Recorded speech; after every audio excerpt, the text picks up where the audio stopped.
داگی بوری دیای منی بچه نشیدم امای دست گیرت شوم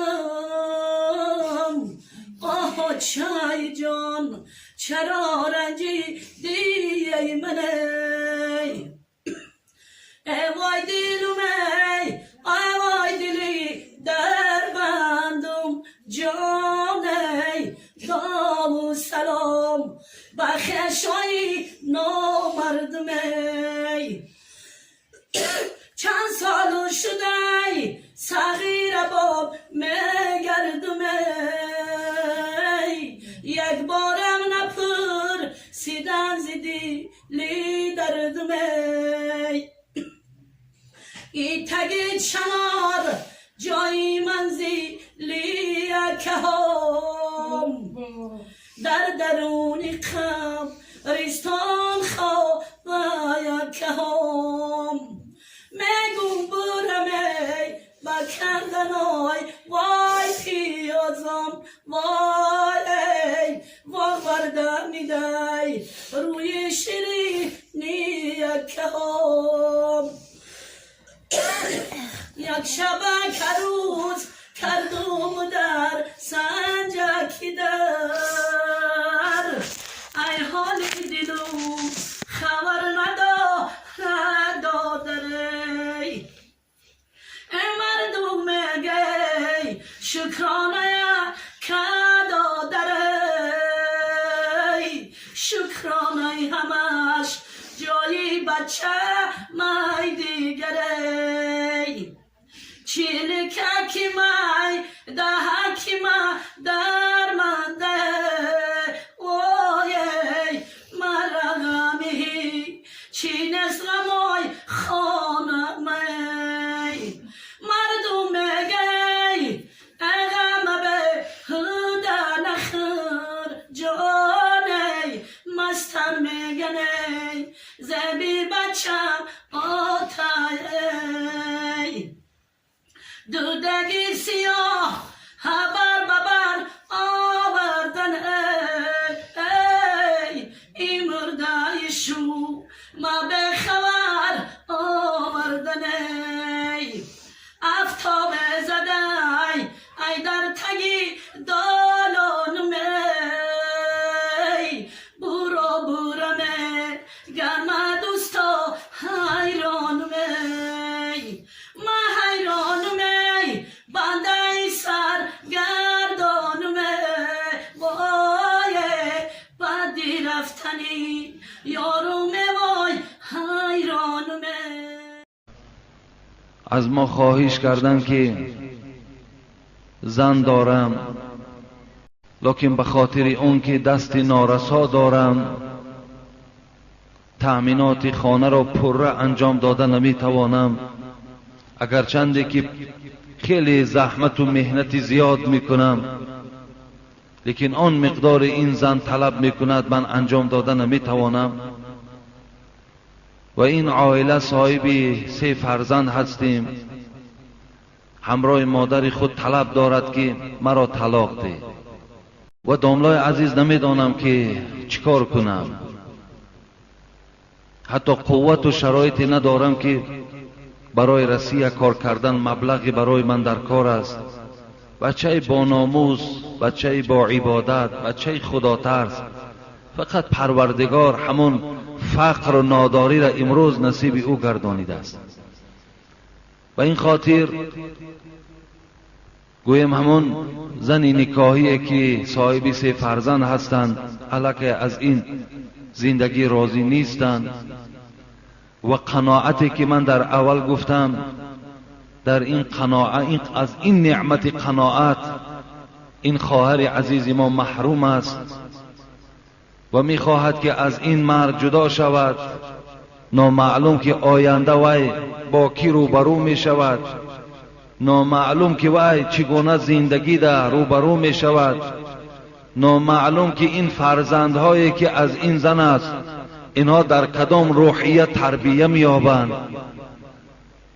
اندیشه اینا نمی کنند بلکه اندیشه که الحال نارسایی که در زندگی وجود دارد در حال برای من طلاق کن. دادرای عزیز، پدرای عزیز، در هر یک عائله کمبودی ها و پریشانی ها و نابرابری ها وجود دارد، لیکن باید این ما با طلاق حل نکنیم. اینا راه های حل دیگر دارد. حبیب خدا طلاق بدترین حلال ها میگوید.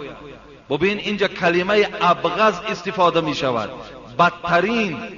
برای چی این بدترین گفتند؟ زیرا می دانستند حبیب خدا که بعد طلاق کردن حال این زن خیلی بد می شود، حال این مردم خیلی بد می شود.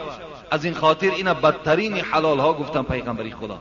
شما تصور کنید که وقتی که دختری شما را همراه فرزندها شوهر طلاق میکند میارد در خانه در نزد شما میسپارد، همون حالت شما کمی اندیشه کنید چگونه حالت است، چگونه منظره خیلی ناخوبه برای شما هست. آیا همین بدترین نیست؟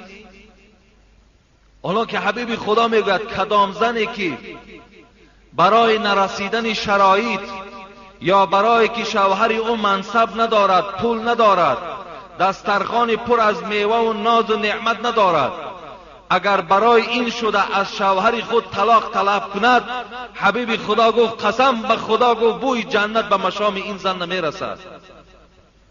اگر زنی که از شوهرش ناراضگی بیان کند، از نارسایی طلاق طلب کند، بوی جنت به مشامش نمیرسد. کجا ناز و نعمت جنت برای او بیان کنم؟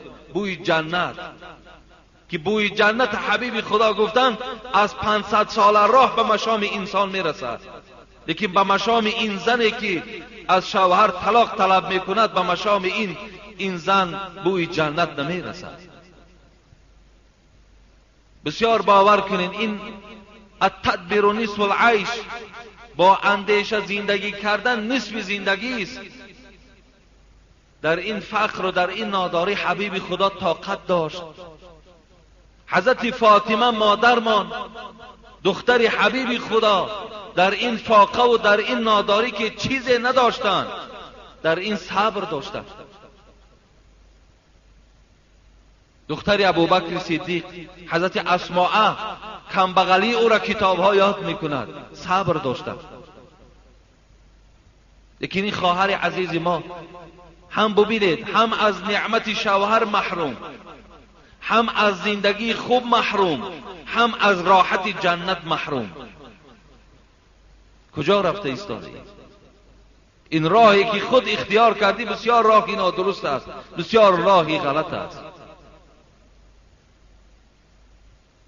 و آن محبت و آن ناز و عشوه‌ای که این شوهر با تو دارد، هیچ وقت شوهر دیگر به تو این خیل محبت و این خیل زندگی البته برپا نمی‌کند، اگر چیز رنگی زیبا هم داشته باشی.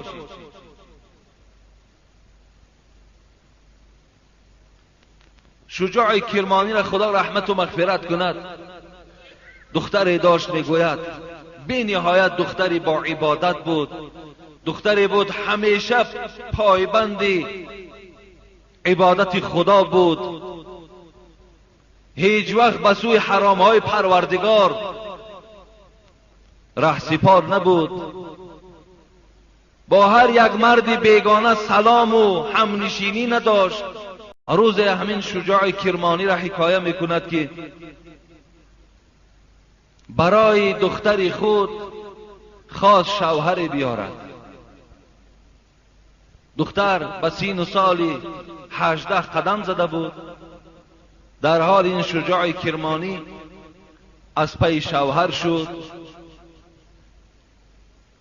اونها شوهر برای خاطر منصب و مال و ملک نمیکافتند، فقط شوهری میکافتند که شوهری باشد که خدا ترس باشد و با این دختری من زندگی حلال و پاکیزه داشته باشد. اونا این گونه جستجو میکردند.